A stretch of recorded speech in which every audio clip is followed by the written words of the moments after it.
बिस्मिल्लाहिर्रहमानिर्रहीम। अस्सलाम वालेकुम। मैं हूँ होम्योपैथिक डॉक्टर अरसलान और आज आपकी खिदमत में हाज़िर हूँ एक नए टॉपिक के साथ। आज का जो टॉपिक है हमारा वो है हेपेटाइटिस।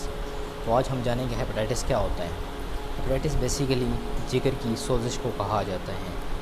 तो जब जिगर में सोजिश होती है तो जिगर का जो फंक्शन होता है वो आहिस्ता आहिस्ता कम हो जाता है। जिगर अपना जो फंक्शन होता है वो प्रॉपर तौर पे सरअंजाम नहीं दे सकता, तो आहिस्ता आहिस्ता जिगर अपना फंक्शन खो बैठता है। तो इसको हेपेटाइटिस कहते हैं। हेपेटाइटिस की जो सबसे बड़ी वजह है वो है वायरस।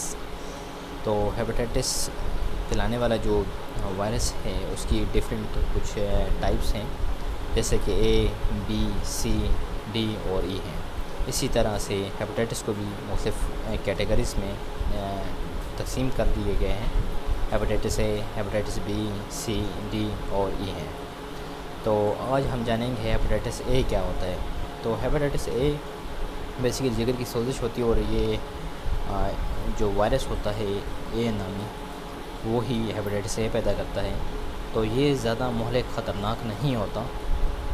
तो अगर इसकी बर वक्त इसकी तशख़ीस की जाए और इसका ट्रीटमेंट किया जाए तो ये कवर हो जाता है, ठीक हो जाता है।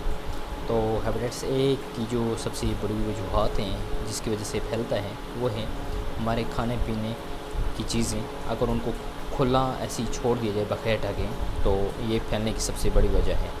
एक है आलूदा पानी का इस्तेमाल करना, पानी साफ़ ना होना, गंदा पानी का इस्तेमाल। तीसरी जो इसकी वजह है हेपेटाइटिस ए का जो पेशेंट हो तो उसकी जो खाने के बर्तन हो गए या खाना वगैरह अगर उसका इस्तेमाल किया जाए तो ये भी एक तीसरी वजह है जिससे हेपेटाइटिस ए फैल सकता है। तो हेपेटाइटिस ए की जो सिम्टम्स हैं वो आपको मैं बताता चलूँ। तो उसकी सबसे जो मेन सिम्टम्स है वो है हमारी आँखों का पीला होना, आँखों में पीलापन, हमारी जल्द की रंगत पीली हो जाती है। और जो पेशेंट हेपेटाइटिस ए का जो मरीज़ होता है उसको भूख नहीं लगती, मतली और के आती है, थकावट रहती है, कमज़ोरी होती है, जोड़ों और पट्ठों में हल्का हल्का दर्द वगैरह रहता है। ये थी इसकी सिम्टम्स।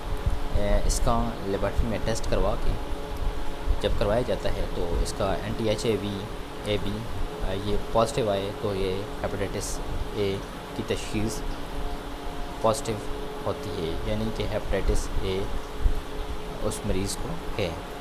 तो अब लास्ट में मैं आप लोगों को होम्योपैथी की 2 मेडिसिन बताता चलूँ हेपेटाइटिस ए के लिए, तो जिसको आप लोग यूज़ करके हेपेटाइटिस ए से आप लोग निजात हासिल कर सकते हैं। सबसे पहली जो होम्योपैथिक मेडिसिन है वो है नेट्रम सल्फ़। नेट्रम सल्फ़ 6x पावर में यूज़ करनी है।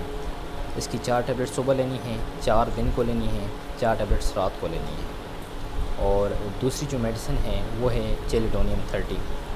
ये आप किसी भी कंपनी की ले सकते हैं, पाकिस्तानी ले लें, जर्मनी ले लें, किसी भी कंपनी की ले लें आप। और चेलिडोनियम 30 इसके आपने 10 ड्रॉप्स 3 टाइम दिन में यूज़ करने हैं, आधे कप पानी में मिलाकर। खाने से आधा घंटा पौना घंटा पहले ले लें तो बहुत ही बेहतर। तो ये थी आज की 2 होम्योपैथिक मेडिसिन और आज का जो हमारा टॉपिक था हेपेटाइटिस ए पर था। नेक्स्ट इंशाल्लाह वीडियो हेपेटाइटिस बी और सी वगैरह पे इंशाल्लाह बनाऊंगा। तो मिलते हैं कि नई वीडियो में। अपना और अपने दोस्तों का, घर वालों का ख्याल रखिएगा। अल्लाह हाफ़िज़।